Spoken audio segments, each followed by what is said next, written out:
Hi అండి. యూట్యూబ్లో చాలామంది రీల్స్ పెడతా ఉంటారు కదా, అంటే మా హస్బెండ్ మా కోసం కుక్ చేశారు అనేసి. అట్లా రీల్స్ చేసిన తర్వాత కిచెన్ ఇలా ఉంది, మా హస్బెండ్ కుక్ చేసి అనేసి రీల్స్ పెడుతూ ఉంటారు.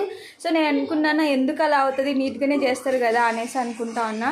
ఈరోజు నా కిచెన్ చూసిన తర్వాత వాళ్ళు రీల్ కోసం అలా ఏం చేయలేదు, అది రియల్గానే అలా జరుగుతుంది కిచెన్ అనేసి నాకు ఈరోజు అర్థమవుతుంది.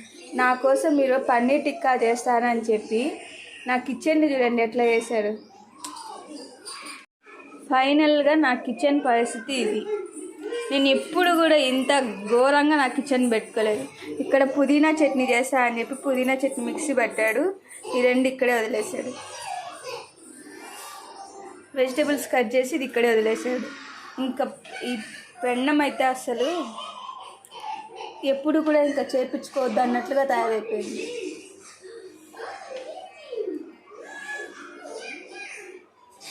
ఇది ఫైనల్గా నా కిచెన్ పరిస్థితి.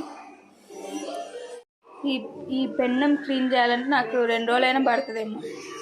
మీ ఇంట్లో కూడా ఇట్లాగే చేస్తారా? అంటే కొంతమంది క్లీన్గా నీట్గా చేసే వాళ్ళు ఉంటారు, మా ఇంట్లో అయితే ఇలా ఉంది. కానీ ఫైనల్గా పన్నీర్ టిక్కా మాత్రం టేస్ట్ సూపర్గా ఉంది, నెక్స్ట్ లెవెల్లో వచ్చింది. సో దానికోసం ఇది కాంప్రమైజ్ అవ్వాలి అంతే.